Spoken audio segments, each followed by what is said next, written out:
all, let's see if we stream. So right now it's still on most recent video. Right now it's still on most recent video.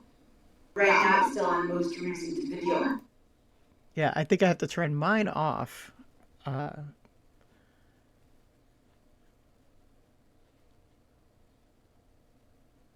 Yeah, I think I'm hearing us on Twitch. you're hearing us on Twitch. Great. How does everybody sound? Should I log into Twitch and hear it on my end, or would Uh, that be we counterproductive? yeah, we can test it either way. You're welcome to be on Twitch, especially if you wanted to like log in and interact with people. But yeah, I think you're just fine the way you are. Also, Okay. So hold on for a second. I'll just check that. Sounds like I'm a little echoey, but I don't know if that's a thing. let me see if I can change something on my end. Sure. I've just I'm gonna silence myself. Yeah, well, actually, don't silence yourself yet. I want you to test to see if this helps with that reverb. Sure. Yeah, go ahead and start saying things and see if you echo. Okay. Do I echo? Hello. Oh, this is silent again. Come on, unsilent. Hello. Hello. Hello. Yeah, we're testing here to see if everybody sounds non-echoey. It also got really low. Yeah, I'm changing volume right now. So it got low, but this is now louder.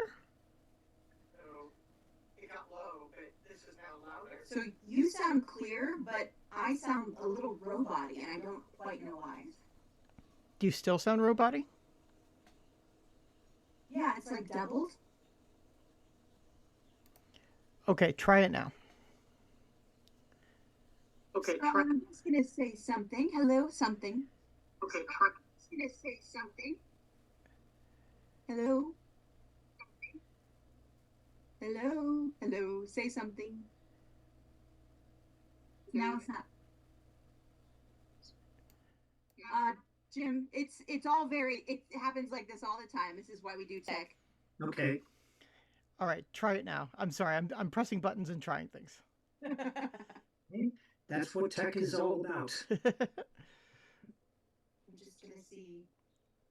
I don't hear anything coming from the Twitch stream now. There ain't nothing, honey. Okay, I'm gonna test my own voice now. See if you can hear this. I mean, you should all be able to hear it because my volume's up and Twitch is on, so it says we're live. Yeah, I might have to put on headphones. That might make a difference. But you can't hear me at all now. Headphones, that might make a difference. But you can't hear me at all now. No, it's fine now for you. Let's see if my voice is still roboting. It's fine now for you. Let's see if my voice is still roboting. Just, I don't know if I'm just hearing it weird, but from what I can hear, it sounds like I'm coming from like the bottom of a well. Mm. Yeah, James sounds pretty good to me too. I'm gonna go ahead and put in headphones just in case that'll make a difference. 1 second. Okay. Do you have people showing up tonight, James? Well, Susan's logging in the other room. I blasted as many platforms as possible on it, so hopefully I get a few more people. The good news is, even if no one shows up, we'll have a great conversation. We didn't know if anybody would show up for the first one because this is still brand new, but it's going to be recorded, and then you'll be able to have it. You'll be able to direct people to like a YouTube link eventually. Excellent. Excellent.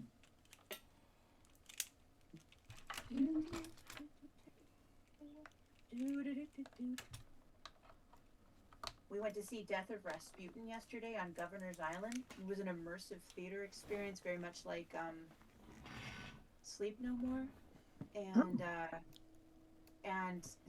it was very funny. But there's an old like Boney M, not a reggae, but like I guess disco by way of reggae and R&B. There's a song called Rasputin, like rah rah Rasputin. Yeah, Yes, lover of the Russian queen. And so it's like earwormed in my head. yeah, that got a major revival when it got used in the last Jodie Whittaker episode of Doctor Who. Oh, that's hilarious. Mm. Yeah. Suddenly the episode came out on a couple of different Who boards. You had a number of people saying what was that song? This is So yeah, Claire, I- let's see about your sound. If you'll check back on Twitch just to see how that's going.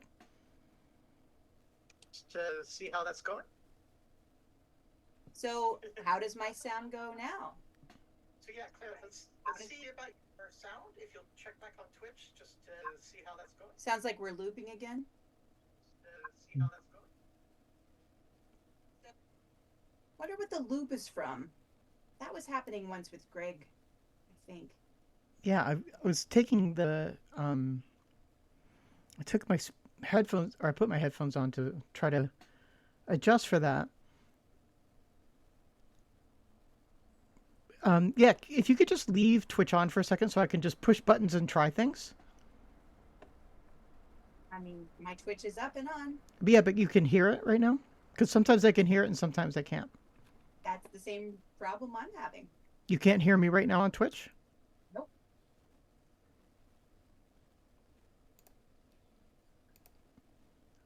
Okay, I'm turning on Twitch also. Okay, I'm turning on Twitch also. I hear us just fine on Twitch. Okay, I'm turning on Twitch also. I hear us just fine on It could Twitch. be me and being far away. I hear us just fine on Twitch Meister. Do I sound like I'm in a tin can or Twitch Meister? Do I sound like I'm in a tin can or?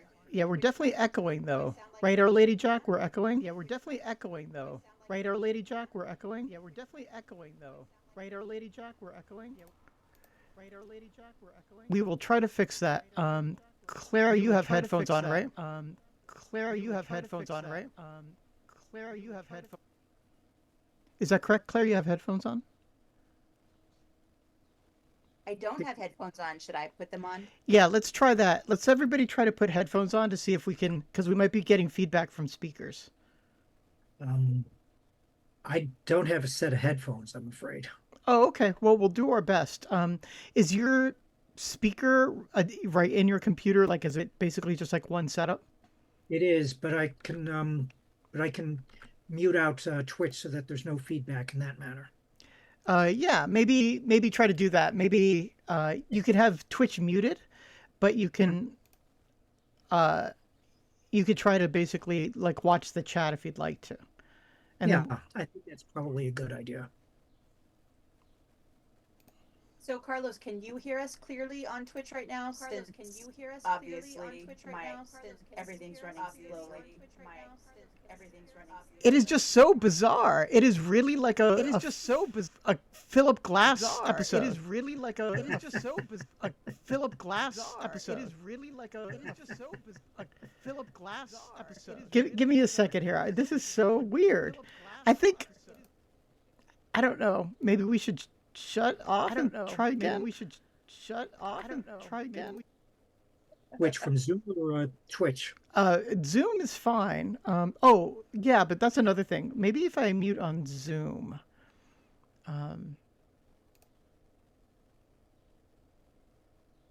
Yeah, Claire, also you tried muting on Zoom. Clown car. Claire, also you tried muting on Zoom. Clown car. Claire, You want me to sign back into something? You want me to sign back into something? You want me to sign back into something? we're trying here. No, I can't hear you at all now, Claire. So we have to. I think we have to have this on.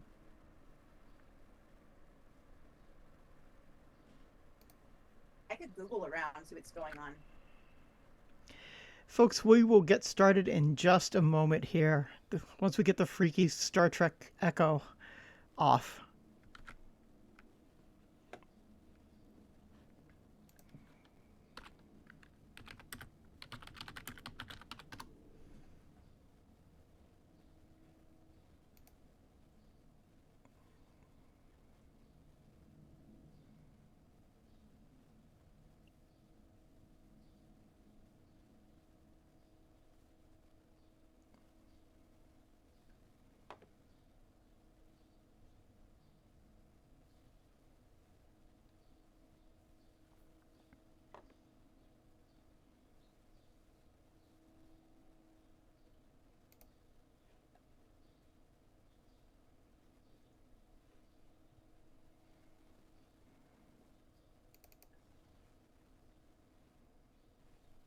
So something, if you're using OBS to stream through Twitch, mute the volume on Twitch. That's one thing. Yeah, we will definitely do that. In fact, oh yeah, so basically maybe that's it. We just can't run Twitch at the same time. Okay. So, if the creepy echoes have stopped, we can get started. Then, okay. Deborah, you'll just have to tell us how we sound. Our Lady Jack. Right. Very grateful. And yeah, everybody, welcome to another episode, another hilarious episode of Fiction Impossible. We're going to run our little introduction here that I'm very proud of.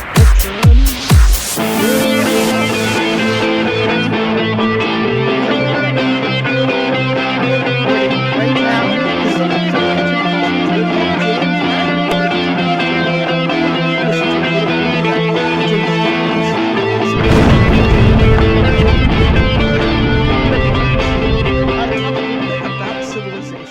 So, everybody, here we are. Hello, we are finally rocking and rolling here.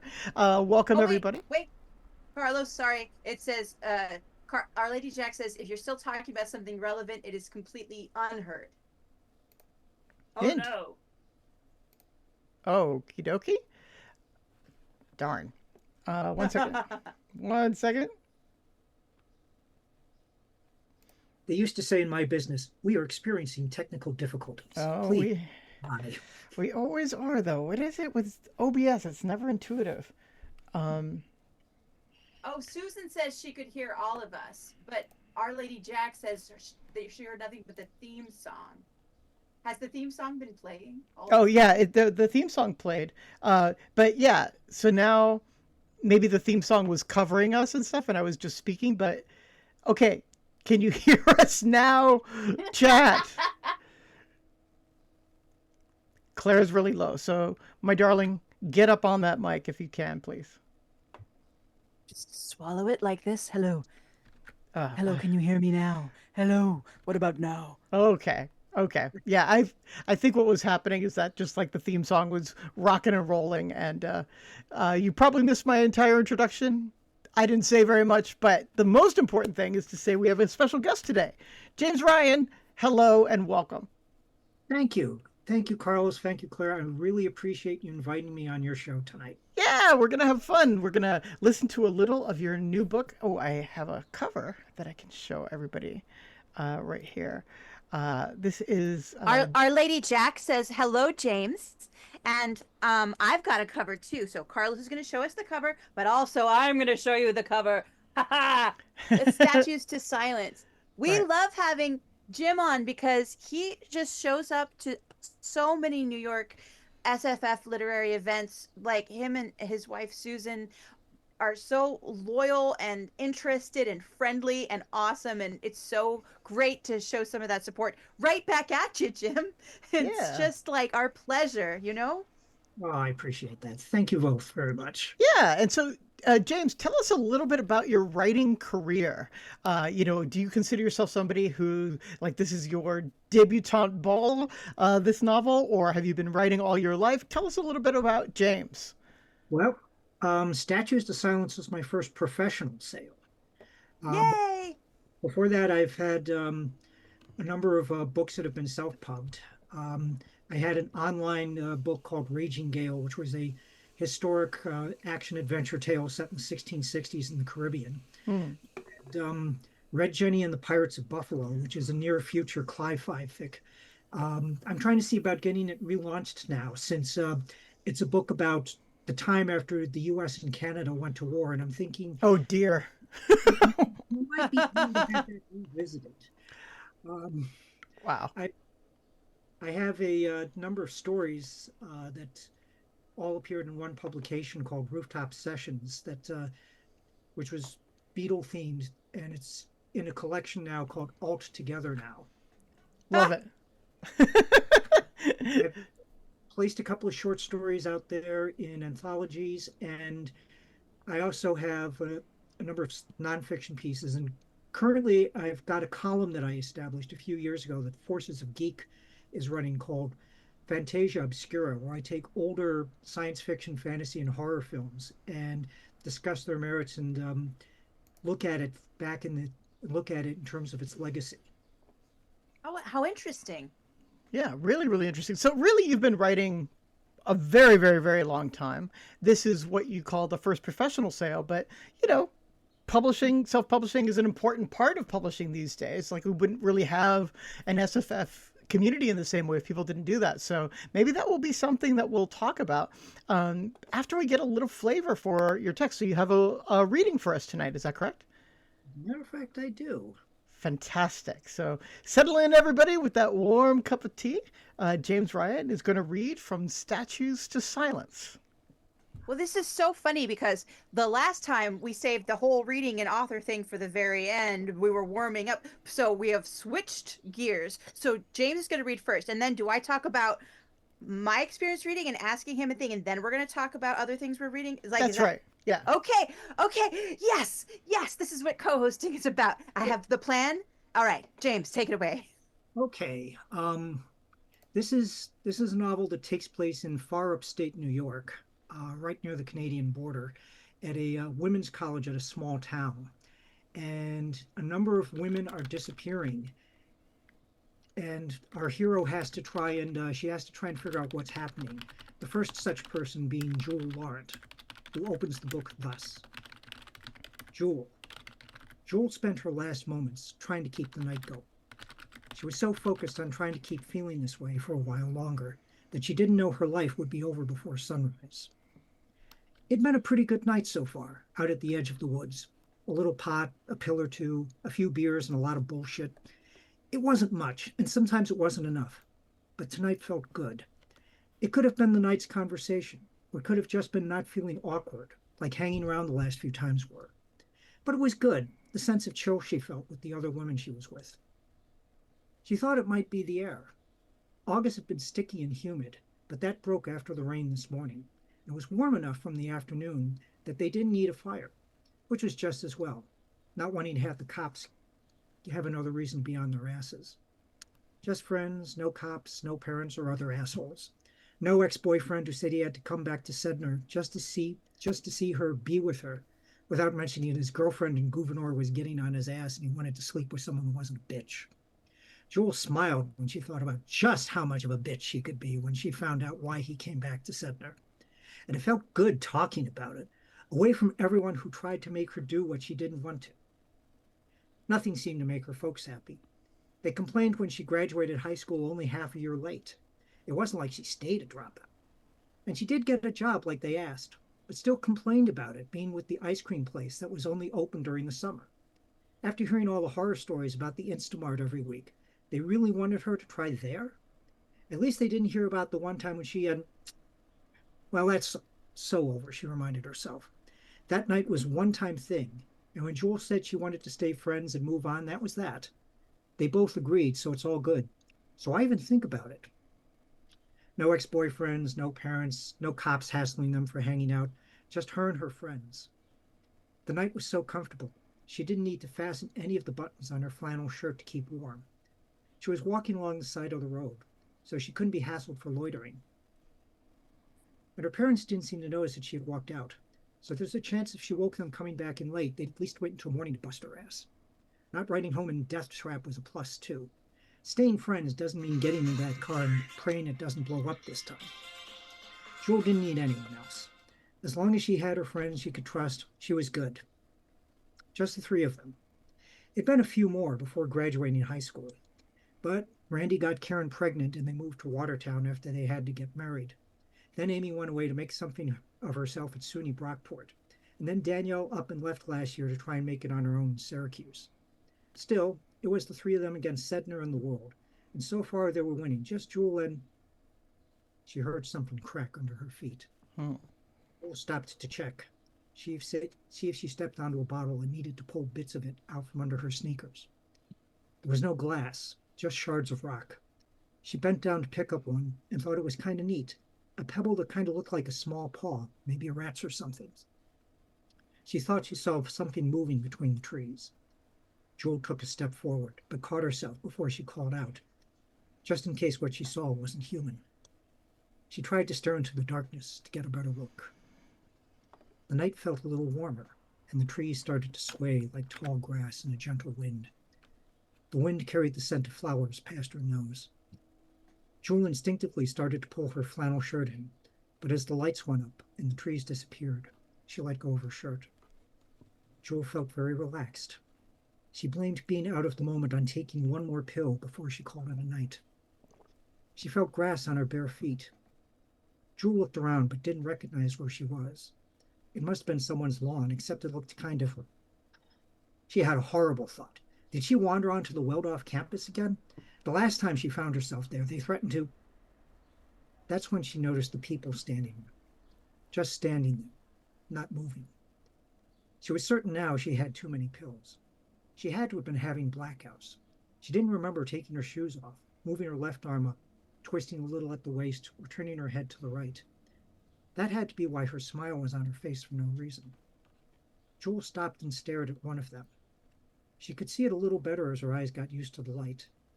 It first looked like a posed mannequin without its clothes on, before seeing clearly that it was a statue of a naked woman.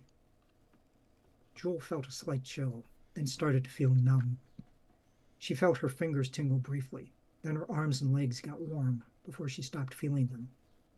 The last thing she realized was that she couldn't move. She just kept looking to the side at the statue that was near her. The statue had Danielle's face. Here's my thought. Oh, I just want to tell everybody everything that I've read so that they know everything that I know, but I'm not going to. But I want to. Well, considering you had it pre-cleared earlier in terms of what could be gone, please. Oh, I'm just okay. So, some of my questions are. So I've seen that this is described as a thriller, and there's many things it shares in common with kind of the serial killer thriller structure that is in many contemporary non-speculative novels. So there's that, and then it has a bit of that, like the weird infused, I would say a mythological weirdness perhaps infused in it, and then but it also has the sense of like, I think what they're calling it these days, what the kids are calling it is dark academia. So there, because it centers around this women's college in upstate New York and this sort of mysterious, weird vibe that is just kind of infusing the college, a kind of vibe of silence that seems, if not magical, then at least purposeful, at least from the point where I'm at in the book, which is right in the middle. So things are getting very weird at this college. And so I guess I was wondering, of those three genres, fantasy, thriller, and dark academia, like I would like dark academia would be, let's see, I would say the most recent thing I've read would be Naomi Novik's Scholomance books. But back in the day, in the 90s, I read Pamela Dean's Tam Lin, which was my first kind of fantasy set in the contemporary world at a university. Deeply retelling of Tam Lin, the Ballad of Tam Lin, deeply affected me, and I still count it among my favorite books. And then more recently, an Elizabeth Hand novel that had Dionysian mythology, and that had the word moon in the title. I have to look it up. And it feels like it's like kind of in that thread. Are there books that you've read that you were like, I'm going to kind of be writing this book in that vein? Or did you come to sort of that dark academia, serial killer, thriller, fantasy via the idea rather than some set of books or suite of books you were interested in? Well, first off, when you say dark academia, the first thing that comes to mind is my grades as an undergrad. It's actually the first time I've heard it. In terms of whether I was going for a particular outlet or not, I don't really think of myself in terms of genre. Many years ago, I was introduced to a book that was published by University of California Press. It was a collection called The Science Fiction Stories of Jack London. Apparently, before Jack London was Jack London, Jack London wanted to be H.G. Wells. Ha! And as a result, having read the stories that were done chronologically to see how he evolved from there, that was pretty much a good sense to say, yeah, just go with what the story needs. Don't try and do anything like that, because it'll ultimately find its own voice right there. I love that answer, and yeah, especially genre is such a recent sort of just development in literature, and these days it has so much to do with marketing and stuff that I really like that idea of not pinning yourself in. That said, I'm hearing as I'm listening to your work. And by the way, you're a terrific reader. That was a very engaging fireside kind of read. I think you should get on Twitch and do, fireside reading for people. They will fall asleep and wake up to it and love it. But what I was hearing, I think, were very much a kind of like spooky atmosphere. And so, do you think, horror is definitely like one of the things that you're pinning Statues to Silence to? I think horror generally tends to infuse everything I do. When I do, you're talking about doing readings, Raging Gale, which was the pirate novel. There's a lot of elements that you would easily find in a horror book right there, in terms of people who are dealing with horrifying things that they have to worry about, like attackers coming out of nowhere, changes going on around them. In terms of reading things, I've actually taken Raging Gale and I've started to do recordings that I've been putting on YouTube. So each of the chapters is now available and put on a playlist. Cool. That's going to be a long-term project, because this was a big. Basically, when I started it, I said, can I actually do a novel that's put online? And because, much like Scott McCloud's Unlimited Canvas, I just kept going. If they put it out today, it would probably make George R. R. Martin go, "Damn, son." Chill, bro. I think I found the playlist and I've popped it into the chat. Oh, good. I have more questions. So, so it takes place in upstate New York in a town called Sedner. And is this a fictional town or a town you've been to, or is it based on a town you've been to? Well, it's got components of a number of different towns that are up there. I went with a different name because, as you can probably tell, there's a number of people who are in charge who really don't live up to their wanting to do public service. And I don't want to say, oh, this particular town, the cops there are crooked. I don't need to go back to St. Lawrence County and have them pull me over and say, so you're the guy who wrote that book there, aren't you? We live in fear. Oh. So, but upstate New York, is it a place you've spent much time in? Yes, it's a good portion of my life. During my summers, I would go up there. We were basically in Franklin County, which is right next to St. Lawrence, and the whole area that's known as the North Woods. It was, in some ways, in some ways, there were times when it got very lonely and such, and that's, I think, came through in the book. Just recalling some of those times when I would be there and going, why am I here? And what is that sound coming out of the woods? And it just, and so that became one of the major ingredients that got poured into the pot when Statues to Silence was made. Yeah. It's so interesting how we horrify. I would like horrify as a sort of a verb that we do to a thing. Like, we can horrify this table, but like horrify or exaggerate or mythologize real fears, like, because like I've never went to a all women's college, but some of the things that those women go through would just like disappearing, transforming, like the things that may or may not be happening to this women. And the kind of like the state of other other consciousness that they enter right before the bad thing happens.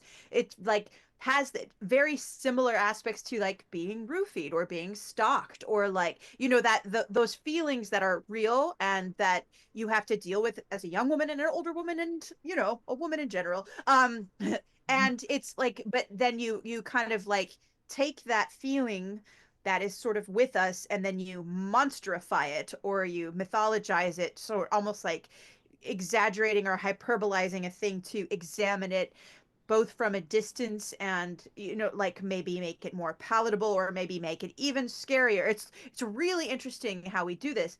So I wanted to acknowledge that. You have you have something to say? Yeah. That's one of the things I think that's so vital about horror. It allows us to take things that we can't deal with in normal conversation yet, and gives us an introduction to it. The fact that the people who came back from World War One, as badly off as they were, couldn't really be discussed until Boris Karloff gets made up in as Frankenstein's monster. The fact that we're still dealing with the trauma of Hiroshima and Nagasaki through Godzilla. The series of films, Eli Roth, I think his name is, Hostel, the one with the kids that get taken out to, I mean, that's really the first time people are starting to look at rendition. So horror is what we use in order to say, okay, this gives me a sense of what I'm looking at. Maybe I can shape a little bit better in the darkness, and then be able to take it from there. I guess two more questions before we move on to games and short stories. And one is your use of art history. Carlos is fond of saying I was almost an art history major, and he knows a lot about art history just because he's always loved it and almost went that way academically. Did you study art history academically, or did you research it very deeply for this piece of work? More so the latter. I mean, generally when I go into a project, I say, okay, I've got a basic idea. And if I say, okay, how is this going to sound? At which point I immediately do a deep dive if anything, I trained for was basically deep research skills. I was actually did competitive intelligence for a little while, as well as contracts administration. So you pick up skills like that to say, okay, here's what I can do in order to get this together, and then turn it into something that's accessible and explainable, really. So wait. What is competitive intelligence? Okay, competitive intelligence is a field whereby a company or other organization is saying, so what can we say about this group of people here, and or this company, or what have you. And then it's a matter of going deep into the research in order to get as much detail as possible about it, and turn that into a profile that would help the people who are commissioning the work to understand who's. I'm sorry. Can we do this taking? Oh, this is live. Shit. Okay. That's the fun part of Twitch. Right. Just cover your camera and go, okay, we're back. Hey, take two. Yes. Competitive intelligence gives the people who have questions about something, a better sense of background in terms of what they are looking at. So it's no longer just a name. It's no longer just. I think competitive intelligence is basically the private sector version of spycraft that are used by governments. Okay. Huh. Wow. So it's private sector kind of stuff. Mm-hmm. Yeah. So it's not like the CIA Olympics, like the secret Olympics going on, that we'll never know about. We're going to do power lift intelligence. We're going to do the fencing intelligence competition.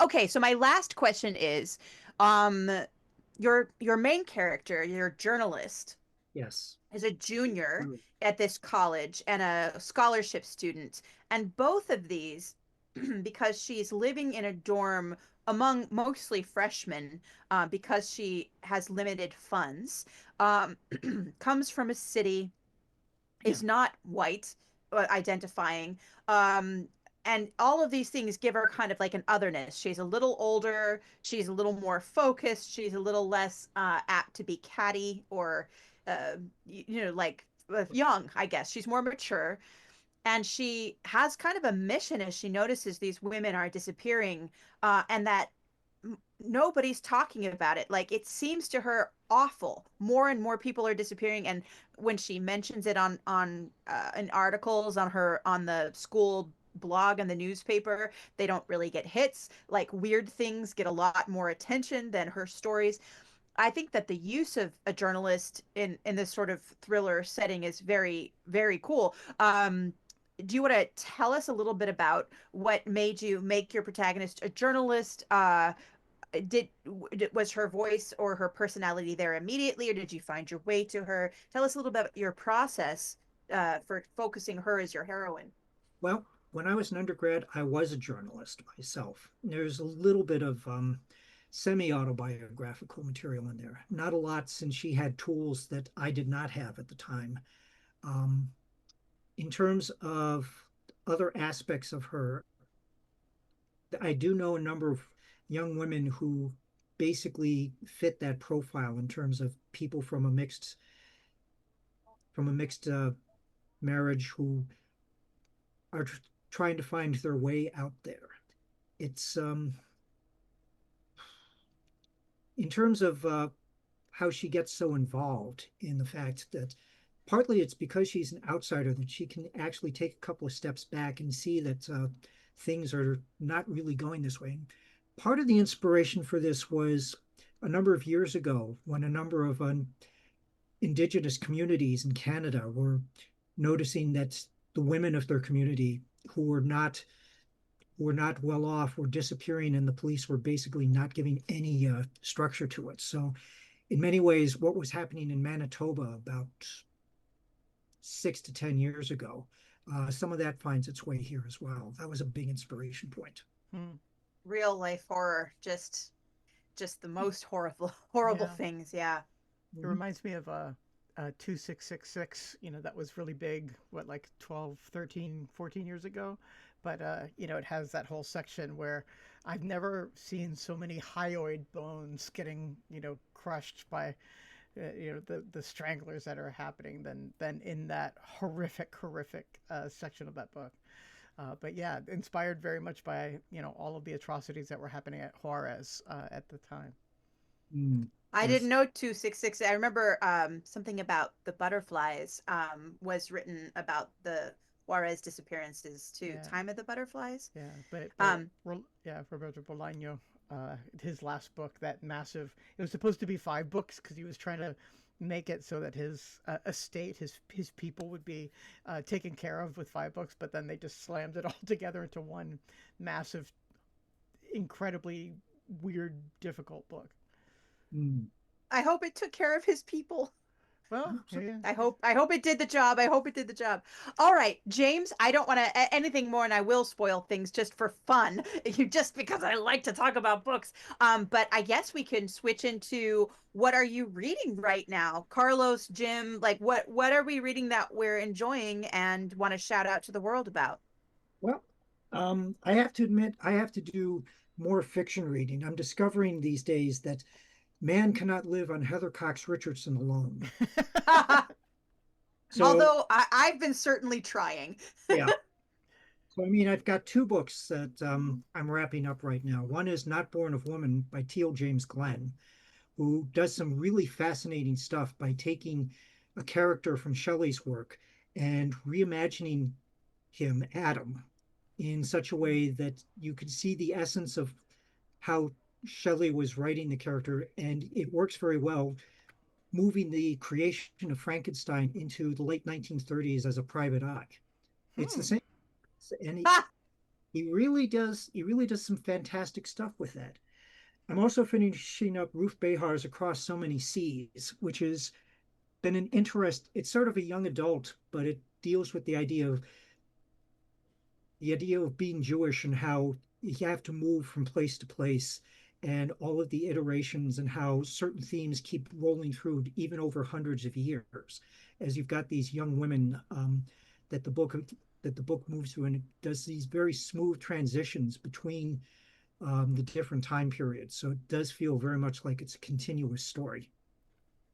Really, really cool. Very cool. So I can go Carlos, what next. you reading? Yeah. Yeah, So yeah. I'm just going to show a cover here. I wanted to feature one of my favorite books of the year, Saint Death's Herald. Claire did not know I was going to do this, but Saint Death's Herald officially releases on Thursday, but we have gotten word that there are bookstores that are putting it out already. So it might be in your bookstore right now waiting for you. It comes in at a svelte 120,000 words. So, just a light read over an afternoon will get you through it. But I really, really, really do love this book. I mean, some of you know the story that, Claire won my heart with her prose. And, my heart has just been growing all of these years ever since. But Saint Death's Herald is absolutely an achievement. Those of you who love Saint Death's Daughter, you're getting more of that just exquisite, inimitable language that Claire it's just your signature. And I think you're really gonna like it. It's a very fast-paced book in a lot of ways. It's a chase book. You can imagine Tommy Lee Jones chasing Harrison Ford if Harrison Ford was an undead revenant. So yeah, I think no one in this chat is going to be disappointed by Saint Death's Herald, and reviews have already been coming in. You should be seeing a review coming out from Tor very soon that is just going to be super chef kiss, and other reviews as well. This is the week. This is the week to get your copy of Saint Death's Herald. Looking forward to it. Darlings. Well, I have been most of my I guess reading for pleasure, and reading is always a pleasure, but I have pleasures that are also duties, which is I do a lot of the last 6 weeks I've narrated I think 5 or 6 audiobooks, so I did a lot of every week I was reading 2 prep scripts sort of to prepare for the next 2 weeks, and then I had several blurbs due, so those were very pleasurable. So then I've been mostly on my off time listening to audiobooks, so sometimes those are just rom-coms. So I've been listening to a lot of my old Jennifer Cruzy and revisiting Kim Harrison's Mercy Thompson books. She's a coyote walker, and I don't know, I love coyotes, and I like the way Kim Harrison obviously also loves coyotes both as mythological animals and as natural animals. But some of the things I've blurbed are really cool. Marty Cahill wrote a novella called Audition for the Fox that's coming out very soon with Tachyon, I believe.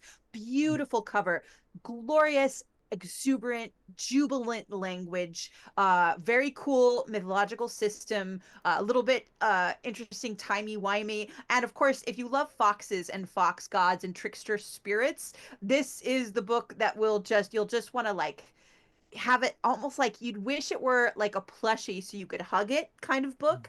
And then I got to blurb also a really interesting poetry collection by Elizabeth R. McClellan, often known as Pope Lisbeth on different social media, and they were reading Stephen Graham Jones's My Heart is a Chainsaw, and just the way a poet does, focused in, zeroed in this dazzling way, and broke up the text and did a poetry collection of all found text from within My Heart is a Chainsaw. And so their poetry collection is In My Heart a Chainsaw, I believe, 13 Centos. And as Stephen Graham Jones does the introduction, it's coming out with a small queer press, and it's just so experimental and so just such an act of love and admiration and deep thought and dwelling in a text, just bathing in it, just shattering it, and just rolling around in the pieces. And I'd never read anything like that before. I was just honored that that they asked me to blurb that for them. So those are just a couple of things in my life right now that I've been reading, but those are things to keep an eye out for in the months to come. Yeah, we hope in a future show too to be featuring Space Trucker Jess. I have trouble saying that. Space Trucker Jess. Yeah, so you'll be hearing more about that too. But both Claire and I have blurbed that recently as well. A recent favorite from both of ours. But yeah, let's go ahead and maybe. Oh, go ahead, Claire. I see you. Yes, I said Kim Harrison before. I got my urban fantasy authors mixed up. It was Patricia Briggs does the Mercy Thompson. Thank you, Our Lady Jack. It's yeah. I read them both in my early 20s, kind of at the same time, and I'm now only just now revisiting them 20 years later. And I think my wires are just super crossed. But yes, Patricia Briggs, Mercy Thompson, Coyote books. Very cool. All right, sorry, Carlos. Go on. No worries.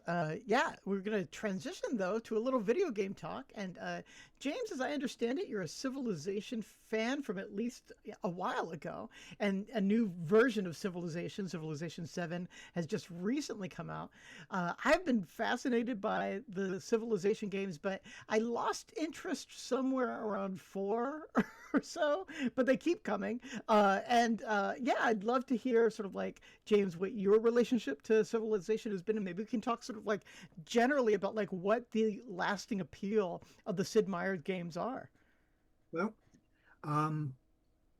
I got involved with Civilization because I was transitioning away from war games, which I was doing a lot younger, the old SPI, Avalon Hill, GDW titles.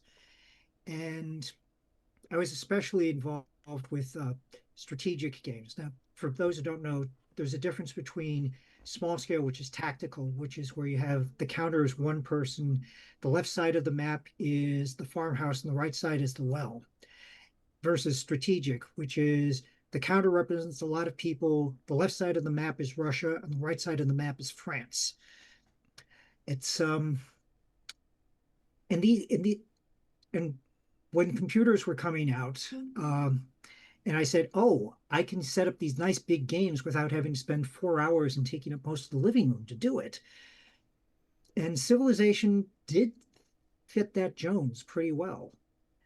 Although as I was playing it, I was discovering that it wasn't really as satisfying to destroy another person as it was to build up your own.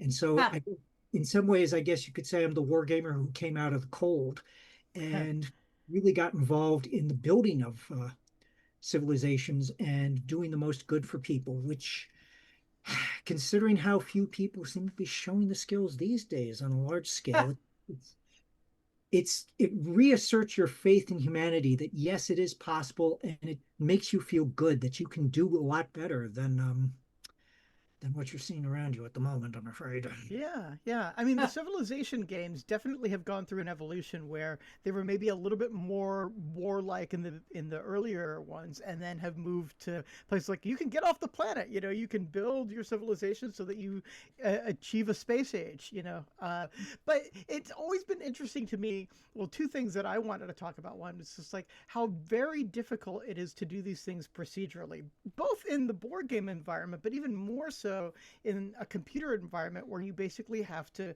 create all of these algorithms. Eventually something's going to break down.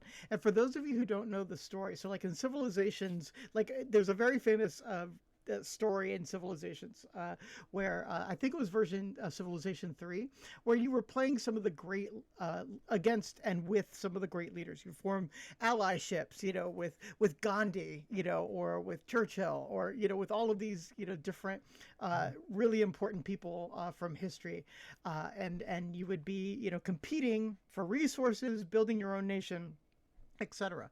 And Gandhi, when you would play Gandhi, you try to parlay with Gandhi.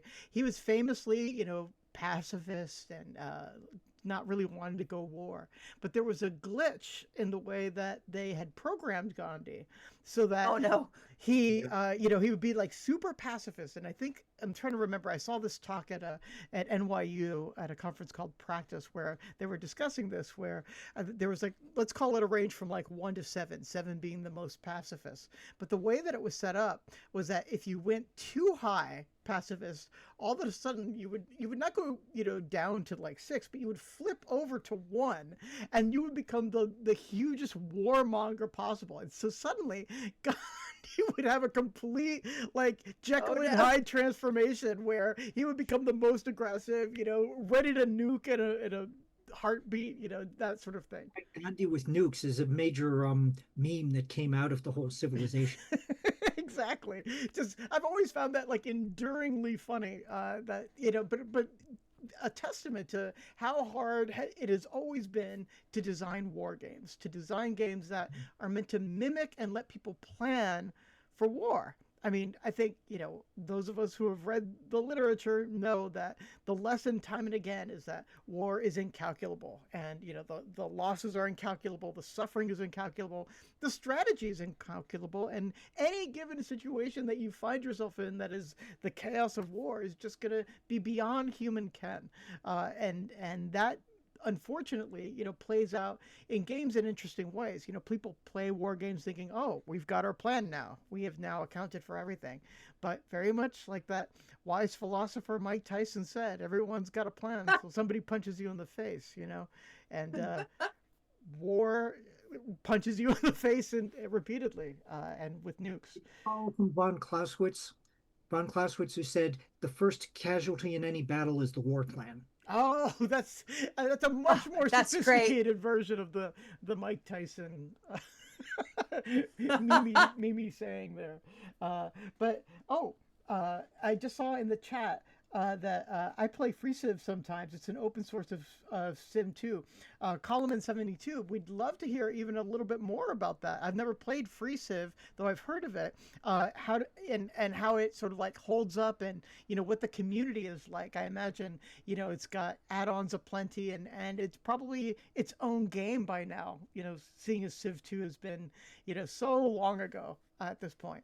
So one thing, is that, the war plan is the casualty, but also just like the tension in civilization, or maybe like one of the things that makes it increasingly interesting is the way in which it maps to our dreams for civilizations. To me, it's like you start out with something that's more relatively like an enhanced war game, but with some diplomacy elements. And the diplomatic side and the resource management side and the nation building side is the thing that keeps growing and growing in the civilization games. And doing so has sort of like allowed for different templates for reality and different ideas of like what a nation could be. I've always I petered out, like I said, it's somewhere midway through, and have wondered, especially if like people have kept with it, sort of like how civilization maps today. The reviews of Civilization 7 that I've seen so far have been fairly mixed, but I think there are fandoms that have devoted themselves to Civilization 6 and Civilization 5, so you can't go back again. But I'd love to hear what you think, Ryan, about that. Well, in my case, it's Civ 5 because they started doing small little things in Civ 6 that I wasn't particularly fond of. And they took things that didn't need to be changed. Now, Civ 7 basically does away with the whole one narrative and just says you've got 3 individual ages and we're just going to reset the map every time. And that's very artificial feeling. Yeah. There's no sense of development that comes there. So I basically stick with 5, and because 5 has a big modding community, which allows you to throw in other players and wonders that might not have been considered. So, I mean, like a lot of computer games, it's got a very Eurocentric feel from what the designers get. You've got the modders who are coming in, who are bringing in wonders that you could find in classical Arab world, modern Korea, such like that. It makes it a lot more interesting. And because you can switch it around in terms of what you have, it keeps the game fresh. That and the fact that one feature of all the Civ games is that you start off with a blank map, and part of what you have to do is explore your area to figure out what it is. Right. So and exploring often means sending out troops and eventually maybe creating settlements, but also engaging enemies however they might appear. So you're always building a war machine, and I think that's the thing that finally I thought, okay, I've built enough War Machines after playing a few Civ games. Like I'm wondering, like how Civilization fits in with other sorts of games that take this sort of like sandbox approach that maybe even are more sandboxy, like the Sim series. Before we get to The Sims, we have Sim City and Sim Earth and Sim Ant and all of those things that don't necessarily have that war component, but it's a very yeah. Go ahead. Yeah. Did play Sim Ant when it first came out, and it's considering that the whole purpose of the thing is that you're taking your ant colony and you have to infest the house so that the residents leave. I think it can count as a war game. Fair yes. enough. Fair. I'll retract that example, but the premise I think still stands that Civilization definitely had sort of like powers at war as its engine, as opposed to a different sort of modality. And somebody who's been a war gamer for so long, I would love to know, because I'm going to guess, James, that, maybe you would be very satisfied for a lot less war in our world. But maybe playing war opens up avenues that other sorts of modalities don't. So what do you think? Well, admittedly, we will always, as a human species, have this desire to see something we don't like, pick up a rock and smash its head in. And I don't see that stopping anytime soon. That said, you can actually take a game where war is an option, but not necessarily the only option, like Civ 5 does, because it gives you the option of becoming a scientific powerhouse. Yeah. Gives you the ensuring that your culture becomes the one that everybody refers to. You become the essentials, the same way the Romans became the essential culture for most of Europe. Right.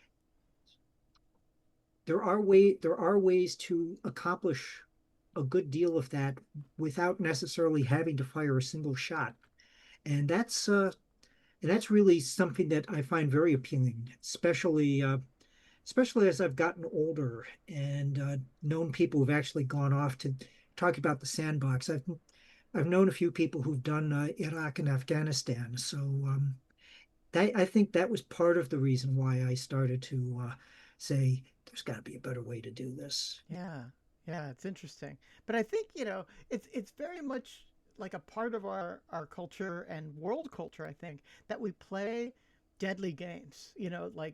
Every first person shooter just features so much time where you're just like blasting away with some kind of weapon.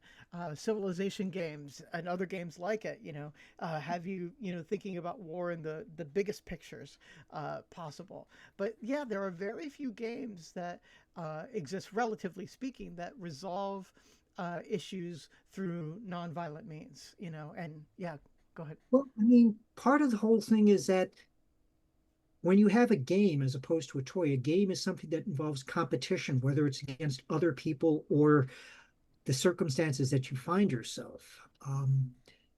If you didn't have that, it's no longer a game. It becomes, by definition, a toy, because you basically can move it around and see what it does. Right, a play space, you could call it also. Yeah. Okay, yeah, play space. That might be a better term, especially considering what we're dealing with. But I think war games are essentially the ultimate expression in terms of competition with the other player. I mean, the whole core idea, the point is that you have to best the other person. I mean, you could say that in a game of the Guns of August, you do that by trying to recreate the different powers in World War One. The same thing is also behind Hungry Hungry Hippo, where you have to try and get as many marbles as possible. It may not be war as we know it, but it definitely has the same motivations and mechanisms involved therein. Yeah. Limited resources and fighting over them. I would argue that Hungry Hungry Hippos is often a child's first war game. It is a game that, before Monopoly, it is a game that can easily incite violence. I don't know. Cops and Robbers, I think, most kids would, at least once upon a time, there were more kids who did Cops and Robbers than Hungry Hungry Hippos. But is Cops and Robbers like a board game, or is it just that pretend game that kids play? you run basically the mechanism of the game is you get as many players that are there. They run around the yard. They try saying bang bang, trying to see if and trying to make sure that the other person stops. It's very primal in that the Right. I mean, I'm familiar. I didn't know if it was also a board game, like it had been like mechanized the way Hungry Hippos is something you can purchase versus Cops and Robbers is a kind of an outgrowth of children being exposed to television. Right. I think. Yeah, Cops and Robbers I would also call a proto game because it's a game where the rules don't actually exist anywhere and people fight over the rules. You shot me. No, I didn't. You didn't. You get me. You know, I dodged your bullet. You know, that's 3/4 of the game. You got me. No, you didn't. You know. Yeah, and at least it doesn't cause as many problems as some games out there. I mean, you brought up Monopoly. I hate that game. Basically, it just codifies and makes you comfortable with late stage capitalism in such a manner that you say, "Oh, I can make the other person go broke. That's acceptable. I don't have to save this person. I can see them suffer." Next thing you get is 75% tariffs on Canadian goods. So I don't know if you know this, James, but Monopoly was initially created as a satire of capitalism, you know, and we just didn't get the joke for 100 years, basically. Well, I mean, if you can find an original version, yes, but it was Milton Bradley who basically decided, right, I'm going to tell the joke this way, and because nobody decided to challenge them properly in terms of whether this was appropriate or not. Yeah.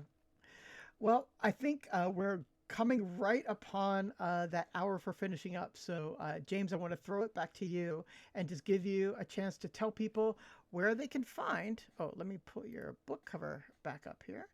Where they can. I was just pulling his book cover back up too. Hello. Where they can find Statues to Silence and where they might encounter you reading and telling us things about civilizations and whatnot in the world. Okay. I'm going to go ahead and drop these links again. Okay. Well, go for it, James. Civilization is being published by Golden Storyline Press out of London. You can go to goldenstorylinepress.com in order to get the links through there. Which is always helpful for small publishers in that they probably get, if you go through their portal, it probably helps them in terms of trying to build their profile. My own website is raginggale.wordpress.com, where I put where I have announcements and news about what's happening, including a link to this tonight, hopefully. In terms of the column, that's at forcesofgeek.com. Wonderful publication. I do recommend that one. And you'll probably see me around a number of readings in the New York area. I try and go to other things. And if somebody just says, hey, somebody's holding dinner here, I'll probably show up for that. Good man. We love it. You're just we just love people who show up. It's just wonderful. We want to show up for them too. I've dropped all of those links in our chat. Carlos, we're still recording, right? And when we stop recording, we will have a recording to upload to YouTube. And if any of you know of friends who missed tonight's show and just need to watch it, then you'll be able to find it on YouTube. I will post that all over social media. Okay. So awesome. Thank you so much. Yeah, thanks for being here, everybody. Thank you again to James Ryan. Claire, parting thoughts? It's been a wonderful show. I do appreciate what you guys are doing here. Oh, thank you. Yeah. We're excited. Oh, I guess my final thoughts are next month, May. I'll tell you what day, because it's a departure. I mean, actually, with Fiction Impossible, every month is a departure from the previous month. Next is May 19th. It's a Monday. From I think 8 to 10 p.m. Eastern, and we're going to have as our featured guest Mary Soon Lee, who is a poet, and she wrote an epic poem that is novel length, and I think it's called Sign of the Dragon. I haven't yet read it. That's my May reading. And we're gonna have a couple other poets as readers who will kind of be I don't know, like the opening act for Mary, and Mary will be featured. And then Carlos and I will probably talk about poems that we love, rather than books that we love, and possibly if there are games about poetry, or which Carlos you'd know more about than I. But I think that there are several games, both video and board games, that have to do with poetry or making poetry. Maybe we'll do some research and discover that and be able to share that with you and chat. If you know of such games, please reach out and tell us, because then we can talk about them. Awesome. I'll keep, Go ahead, James. I'm sorry. he said, I'll keep an eye open for you folks. Yay, yay. Right on, right on. Perfect. So All right. we'll call it a night at that. Thank you, everybody. And Thanks, everyone. we'll see you May 19th. Goodbye, everyone. Bye-bye. Thank you again. Thank you.